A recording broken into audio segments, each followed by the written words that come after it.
Hey guys, Anthony Medico, SVG, sitting here with Charlie Cina, LightSpeed, top guru in the sales department, laying the deals left and right. So you guys do our virtual training platform for SVG U, which has been phenomenal, by the way, almost disruptive in the industry. Charlie, you're gonna come to Win the Storm and do a speaking session. You do a lot of sales guru type pump up stuff. Expose and close. Expose and close is my mantra, man. You got to be exposing your business each and every day, whether you're a salesperson, whether you're the CFO of the company. Everyone in that organization's job should not be their title. It should be producing results. Should be driving revenue. Forest fire. Doesn't matter what you do. Your job is in some way, shape, or form to help that company Dude, drive you lit revenue. a forest fire in my orientation, my little orientation team today, new hires. I love it, man. I love getting them pumped up. They probably got a little scared, like, wow. We got some deals on the board today. It's a too, real don't deal. we? Yeah, Huh? well, the first, the one girl got her first deal closed today. First day. Yeah. So guys, LightSpeed is the virtual training platform, which we use for the SVG U, which has all the industry-specific training in our industry. We got 375 companies enrolled this year. We launched in February. It's going well. Really helping guys launch, grow, and scale their sales teams. Sometimes their production managers, accounts receivable managers, sell, build, collect. Doing a lot of good stuff in there.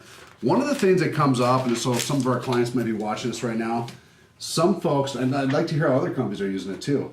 We have the testing.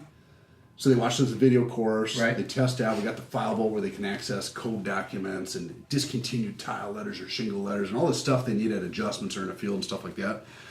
But they got the testing and a report card system, which owners like. They can use it as a reason to give draws, not give draws, promote hire fire, not promote hire fire, sure. et cetera, et cetera, et cetera. And who's watching when, what test scores they got. Great. But some guys are using it very well. That we got 375 companies using it.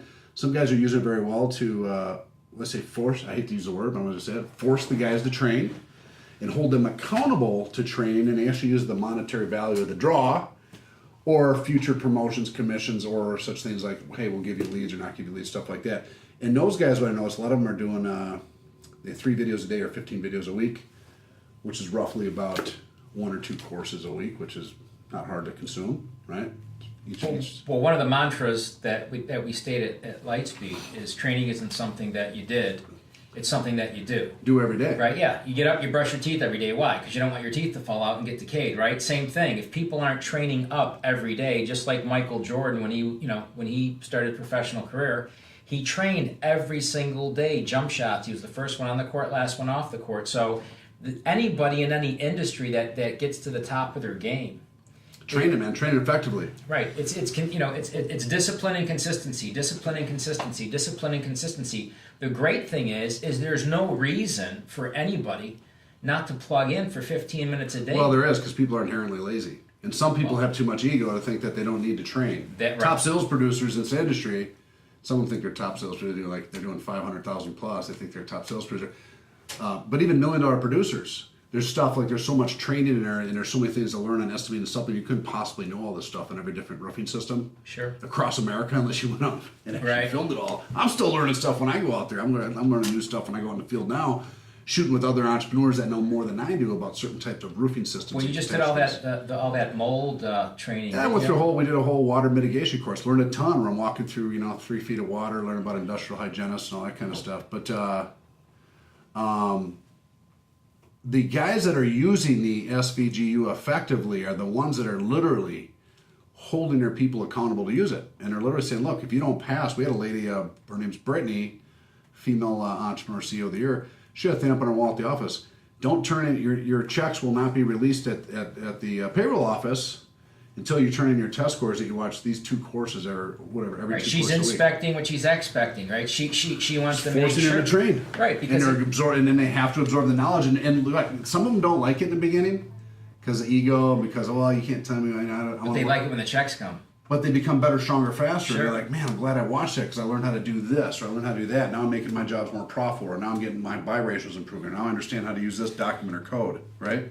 No question. If you can get them to log in, or I hate to use the word demand, but is the dog wagging the tail or is the tail wagging the dog, right? I mean, they log in. The great thing about the platform is engaging. So our whole goal is how do we get them to want to learn versus having to be taught. But they start engaging it on a consistent basis, it's going to work. then they'll get a win. If they get a win, they're going to want to get another win, and they're going to want to get a bigger win. And then activity breeds activity, and then it starts to spread and become part of the culture. So it's like anything else. You have to get comfortable with the discomfort. And a lot of times it's the owners getting comfortable with the fact that they are the owners. Maybe they have to demand it or force leverage. Is that the word? Well, some of them don't like to hold people. Some leaders, and it's in every industry, but ours too, they like to be Mr. and Mrs. Popular for their employees. High five and the cold beers. I used to be the same way. I used to go out and party with the guys on Saturday night, take everybody out to dinner. Hey, they come over to the house for barbecues, and they love me. Draws, Rolex watches, all that. And some of them produced very well because of that relationship, and some of them didn't. Right. And the ones that didn't, of course, grow that sense of entitlement, and then it's hard to hold them accountable later on because they're too close to you. But there's a lot of leaders that don't even do all that, but simply don't hold their people accountable because it requires a little pain and abrasiveness sometimes to hold people accountable. No question. But you're running a business, not a freaking popularity center. You know what I mean? You're not going to scale as a business being Mr. Popular. You're going to scale by effectively training your people and holding them accountable. Listen, it's the old story. You're only as good as your weakest link. So you can have a lot of A players if you've got a couple B players and a couple C players and a couple D players. It's just going to get weak. It's a house of cards. So how do you get everybody to scale up? The 80-20 rule applies to a lot. 20% of the people do 80% of the business. But if you really train, I bet the lower ones are the ones not training. No question. Yeah. No question about it. There's a guy called me out of Northwest Roofing, their sales manager, a couple months ago. He's like, man, program's great, man. We had 10 new guys in a room. 8 of the guys used the training program. 4 out of the 8 went out and signed their first deal in 72 hours. The other 4 are doing okay, learning. He goes, 2 of them never did the training. And he came in on Friday looking for a draw at the sales meeting 2 weeks later. Because, they have a lot of times they have a draw program of some kind as long as you do something. First 30 days while you're waiting for those checks to roll in. And these guys showed up and said, yeah, I did the training. They didn't know that that on the owner side, you can actually see the inside of the test scores. You can see the training accountability, who's training, when they're training, what they scored. Well, the sales guys don't always know this unless the owner tells them this. Right. So this guy came in and he lied to my face. Said, oh yeah, I watched all the stuff. I went in there, I could see he didn't watch anything, or he clicked on a few things, never took the test. He goes, not only did I not give him a draw on Friday, but I let him go. Because why would I spend my time as a sales manager with a guy who, number 1, lied to me, number 2, didn't take the time to educate himself on some great free industry-specific training that's going to make him more money? Why do I want to hold that guy's hand on Saturday morning, knock doors? Why do I want to give him a lead? Why do I want to give him a draw? Right. All he's going to be is a freaking problem later on, bringing the rest of my team down. Not only a problem, he's going out representing your brand, right? Representing your corporate culture, representing your know-how. So if a guy knocks on the door and he sounds like a buffoon, that's your brand. That's a reflection of you. Right. So again, it's all about learning. It's all about knowledge, and it's all about teaching these people how to go in and close the deal. And again, I know your program goes a lot deeper, but it's revenue based, right? Well, first part of the entrepreneur is create that revenue department. Right. And then, without that, production accounts people don't matter. Right, no question. And then revenue fixes everything, and then you begin to tighten up. Revenue makes all the problems go away. Absolutely. I've been in that situation many times. Most of the guys in our industry, and I'm sure it might be true across other industries, and I used to do it too, storm or not, probably even retail. You have a sales meeting, you do like a 3 or 4 hour orientation, you PowerPoint the guys, maybe, and these are the high speed ones that do this. And they use our old phase 1. You go through some skit training.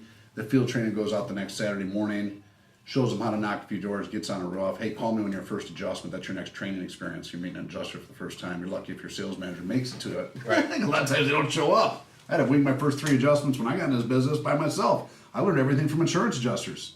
Sales manager never made it. Oh man, I'm busy on another appointment. Got my own shit going on with my kids. Bloop, bloop, bloop. All of a sudden, my first 3 adjustments, he was never there. My first 3 sit-downs to formally contract a job, pick up an insurance check, analyze insurance paperwork I had no training on. I had to sit and decipher and figure all that stuff out myself. One time I actually used the wrong price, dropped in a contract price, and actually dropped in the lower price before the depreciation. They call it the ACV. I made that the contract price. Lost $3,000 on the contract. Because I didn't have any training. But, you never make that mistake again. I got chewed out. Of course, we had to go back to a contract change order and all that stuff. No big deal. But it's extra time, money, confused homeowner, the whole situation, all that kind of stuff. Right, and again, it's just exposing your people. If I would have had some training, now we had a sales manager, but he came with me on 1 or 2 calls and did my initial meeting. And quite honestly, guys, That's what 80% of the industry is. It's just, so for the guys using the program, the ones that are forcing their guys to train and hold them accountable, and I know it's not easy to do. Sometimes you got to use a combination of positive and negative reinforcement. Positive reinforcement, look, Johnny, you go through the first 3 courses. Friday at 5 o'clock, close of business. When we hand out your checks, I'm going to give you your first lead. I'm going to give you your $200 draw or your signing draw or whatever you want to call it. I'm going to take you out in the field on Saturday and bring my sales manager out to show you some stuff in the field. And that's a kudos for that first 2 weeks of actually going through those courses and learning. Now, if they didn't do that, they're not going to get all those positive things, but they're also not going to have a job. They're also not going to get a draw. So I think it's a. Here's another approach too, from the standpoint of when you said a lot of guys have egos or the top producers, right?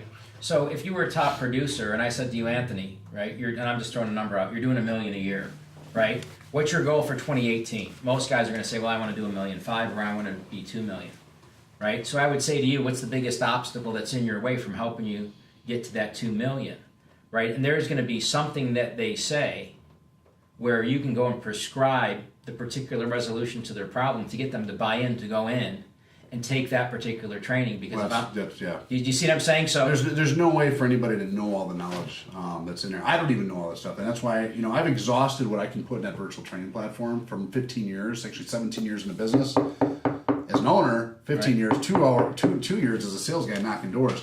All that stuff is in there. Now I'm going around the country and scooping up gray matter from other entrepreneurs that know more about me and different roofing systems, stuff like that. So. Even there's just always something new to learn, and that's what I'm always on the lookout for it.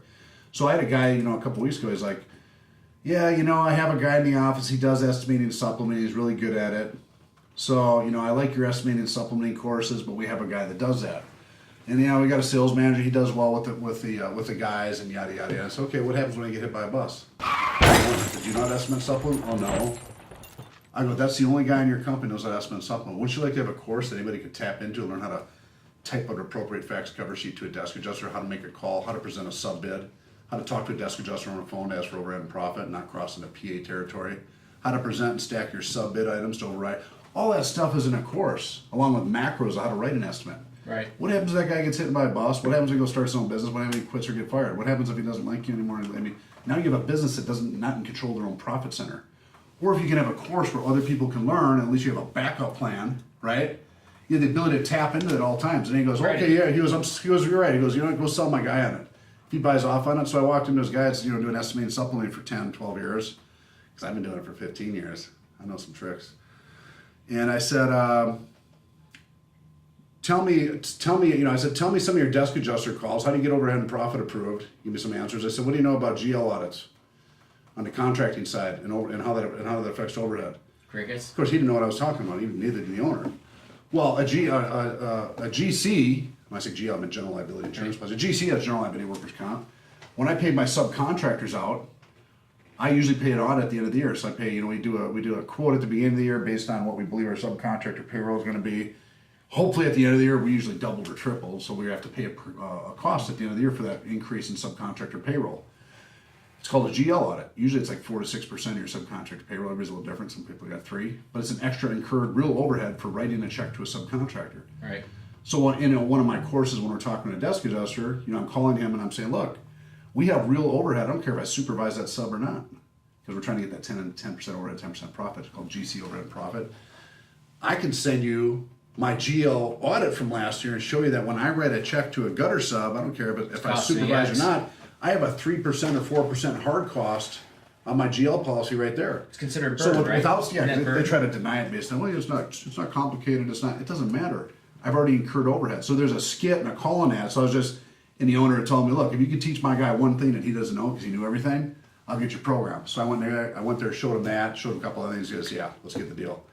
Because not everybody knows everything. Unless you've gone through every conversation, every little inspection, every kind of scenario around the country, you can't know everything. And that's why I'm a big, I always speak to the whole thing. Expose yourself, expose your brand, expose your product, expose your services, expose who you are, what you do. Expose and close, baby. Yeah, because here's the deal. It could be one thing. It could be one thing that you get out of whether it's your program. It could be one thing for going to lunch and meeting with someone in the industry. It could be one thing. I mean, a lot of times I'll go to a conference, even myself. I went to a conference, I spent $5,000 to go to a conference, and I'm like, I know all this guy's material, right? Inside and out. He's a client. I've got access to his virtual training system. I went because my attitude is if I learn one thing. Did you get any leads out of it? Yeah, exactly. And I got deals out of it. Sometimes you just go to network. Right, so it's proximity, right? Who you're around, you start talking, you do a deal. Next thing you know, the conference might not have brought you anything, but me and you start talking, and I provide a service that you need, or you provide a service that I need, or we partner. Did you have a good time? Yeah, absolutely. It's not always about learning something new. Sometimes you have a good time, network with some people Right, that are absolutely. somewhat even close to smart as you. You hang out with smart people, successful people. Sometimes it rubs off on people. Yeah, I mean, success is contagious sometimes. No question. Not always. Bad apples are contagious too. Get a bunch of bad apples around. It's like, ooh. No, you're exactly right. I don't let them affect my 3-foot peripheral, but no, you can't. I can see them affect others. Yeah, no question. And I think really what you've put together, and again, I'm not trying to sit here to convince myself what you did. We're talking in generality. Whether it's your program or somebody else's, when you have a system, a step-by-step system to use, like a franchise, that's why franchises are successful. Well, it's almost like a business in a box without the brand. Right. I basically took 15 years, 16 years of everything I did, from door knocking to running production, running accounts receivable, to training all those managers, running sales teams, to scaling up, to centralizing accounting, and put it in a box without my old brand on it. So it's a franchise. It's a reverse. We call it a reverse franchise. Now I was watching one of your modules the other day where you actually left a roof tile, one of the guy's bad roof tiles. You took the roof tile, you wrapped it in a bow with a card, and you left. Oh, the cedar shake. Yeah, cedar shake. Yeah, but I mean that's the way I used to sell them. Right, but that by itself, like, that's obviously good and a killer for your industry. I guarantee you there's a lot of people that probably don't do that in your industry. Let alone every other industry that's out there that's a door knock. I guarantee you could do something like that to get attention. Well, if you know, in that video, the driveway is a quarter-mile long. Half those guys have security gates that live in those big homes, and some of them have big dogs. And if you walk up that long driveway, you could get eaten or shot. Right. And so I'm a big cold caller. I'm fearless, but I'm not stupid. Right. No soliciting. Big dog barking in the background. Quarter-mile long driveway. You see that beautiful cedar shake roof, and man, I got to get their attention somehow. Well, you might not always be the one you want to cold call, so you throw the cedar up. Now, what's that worth, though? See, how do you... That job there was $160,000. Right, but my point is, how do you put a price tag, right, on that as a user of your program or any other program for that matter, right? That to me is worth the price of entry. That's what I'm saying. There's things you learn over the years, and there could be some other $1 million producer or some other guy that sold cedar shakes and yada, yada, yada, but they never thought of that. And they may be doing that on one Saturday and dropping that across 50 long driveways. Maybe they got them 2 deals, and maybe one of those 2 deals is $100,000, another $100,000 deal, like the one in that video is $160,000 Chubb cedar shake roof. Won't forget it. Still remember the guy's name, Dr. Garla.